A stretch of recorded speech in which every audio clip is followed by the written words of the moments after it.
अंकुर अपने पिता की मौत के बाद अपनी माँ के बहुत करीब हो गया था। वो अपनी माँ के साथ एक दोस्त की तरह रहता था।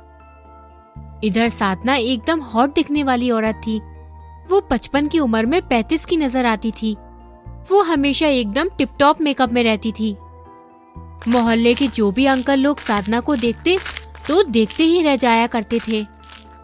मोहल्ले के सभी अंकल साधना के फैन बन गए थे। साधना भी कहाँ कम थी। वो भी बालकनी में आकर मोहल्ले के लड़कों को अपना हुस्न का जलवा दिखाकर चली जाती थी। साधना पूरे मोहल्ले में हॉट आंटी के नाम से मशहूर थी। वो एकदम रंगीले मिजाज की औरत थी। एक दिन अंकुर शादी करके अपनी बीवी तान्या को अपने घर लेकर आता है। साधना अपने हाथ से बहू का घूंघट उठाते हुए बोलती है, अरे अंकुर, तू तो एकदम पटाखा बहू लेकर आया है। इसे देखकर तो मेरी जवानी के दिन याद आ गए।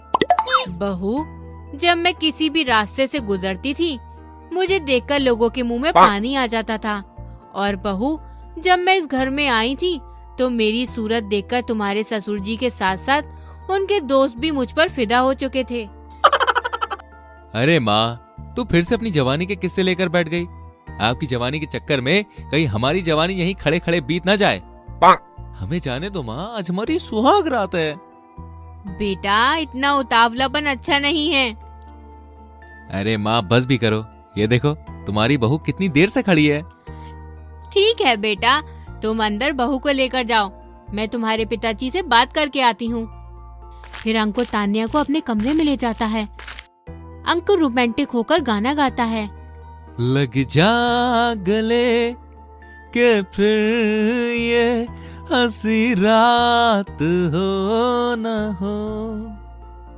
तभी तान्या बोलती है, ये माँ जी को भी इस उम्र में भरी जवानी के दिन याद आ रहे हैं। इस उम्र में भी अपनी जवानी को जाने नहीं दिया है उन्होंने। अरे यार, माँ ना थोड़े खुले विचार की औरत है। उनकी शादी के 2 साल बाद ही पिताजी का देहांत हो गया। उनकी जवानी की कई इच्छा अधूरी रह गई, इसलिए कभी कभी उन्हें अपनी जवानी के दिन याद आ जाते हैं।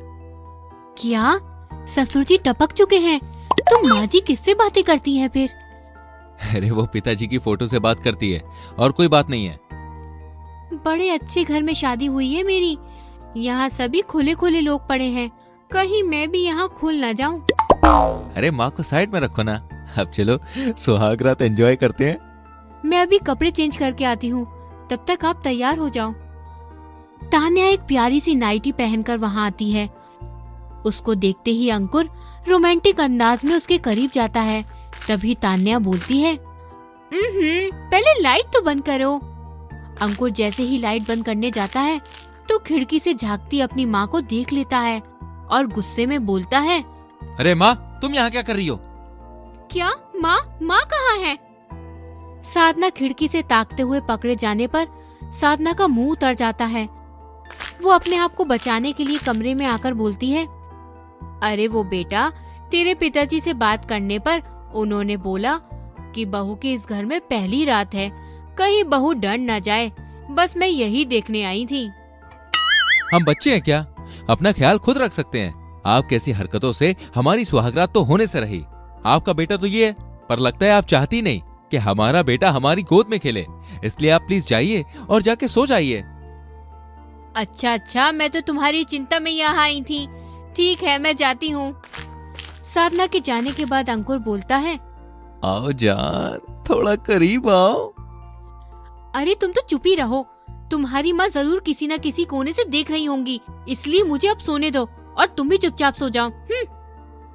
अंकुर मिन्नतें करने लगता है, पर तान्या उसकी एक नहीं सुनती और सो जाती है। अरे यार, माँ ने तो हमारी सुहागरात की बैंड बजा के रख दी। फिर सुबह होती है। तान्या अपनी सास के लिए चाय लेकर आती है। तान्या देखती है कि साधना पड़ोसी के शर्मा जी के साथ खूब हंस कर बातें कर रही होती है। अरे साधना जी, अंकुर हनीमून पर नहीं जा रहा क्या? तुम्हें याद है ना, जब हम लोग हनीमून पर गए थे तो हमने कितनी मस्ती की थी। हाँ शर्मा जी, वो भी क्या दिन थे। ये बात सुनकर तान्या चौंक जाती है और तान्या माँ से पूछती है, क्या माँ जी आप शर्मा जी के साथ हनीमून पर गई थी? अरे नहीं बहू, वो हमारे कहने का मतलब था कि जब हम घूमने गए थे तब की बात है ये। फिर तान्या अंकुर को जगाने जाती है। अंकुर, तुम्हें सोने से फुर्सत नहीं है। वाह, तुम्हारी माँ शर्मा जी के साथ अपनी जवानी के दिन याद कर रही हैं। इतनी उम्र में शर्मा जी के साथ कैसी कैसी बातें कर रही हैं वो। अरे क्या हो गया, वो दोनों अच्छे दोस्त हैं बस। तुम भी ना बगैर बात के अपना सर खपा रही हो। अब मुझे सोने दो यार। तुम सोते रह जाना, वहाँ तुम्हारी माँ जवानी के चक्कर में किसी के साथ भाग न जाए। हे भगवान, कैसे खानदान में मेरा पाला पड़ा है। तान्या अपने ससुराल की सभी जिम्मेदारियों को संभाल लेती है सिवाय अपनी सास के। तान्या साधना के रंगीन अंदाज से बेहद परेशान रहती थी। इस तरह कुछ दिन गुजर जाते हैं। एक दिन तान्या जब बाजार जा रही होती है तब उसकी पड़ोसन उससे पूछती है, तो बहन कैसी हो? ठीक हूँ, वो माँ सत्संग में गई है ना, इसलिए मैं बाजार सब्जियाँ लेने जा रही हूँ। अरे बहन, तुम भी ना बहुत नादान हो। वो सत्संग के बहाने शर्मा जी के साथ कहीं घूमने गई होंगी। तुम्हारी सास पूरे गांव में एकदम बदनाम है। सभी लोग जानते हैं कि इस उम्र में शर्मा जी और साधना के बीच लप्पा झप्पा चल रहा है। तान्या ये सब सुनकर आश्चर्य से चकित हो जाती है। इधर शाम हो जाती है पर साधना घर वापस नहीं आती। तो तान्या परेशान होकर अंकुर से बोलती है, अंकुर, सुबह से शाम हो गई, माँ जी सत्संग से वापस ही नहीं आई। अंकुर माँ को ढूंढने जा रहा होता है। तभी साधना शर्मा जी के साथ हंसते हुए घर में आती हैं। माँ जी, आपके लिए हम कितने चिंतित थे और आप शर्मा जी के साथ हंसते हुए आ रही हो। बहू, वो सत्संग में शर्मा जी भी गए थे तो हम बातों में इतना मगन हो गए कि हमें समय का पता ही नहीं चला। हाँ हाँ, वो तो आप दोनों को देखकर लग ही रहा है कि आप कितने ध्यान में थी। पर ये तो बताइए कि सत्संग में साड़ियाँ बट रही थी क्या? नहीं बहू, पर क्यों? क्योंकि आप घर से जो साड़ी पहनकर गई थी, ये तो वो साड़ी नहीं है। अरे अरे अरे वो बहू, मैं ना। बस करिए माँ जी, आपको इस उम्र में शर्म नहीं आ रही?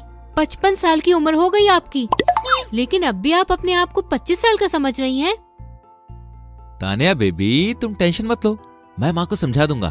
तुम चलो कमरे में। मैं अब और इस खानदान में रहकर अपनी बेइज्जती नहीं करवा सकती। मैं जा रही हूँ इस घर को छोड़ के।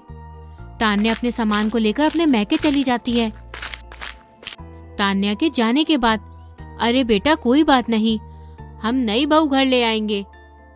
अब बस करो माँ, मेरी जगह आप ही दूसरी शादी कर लो।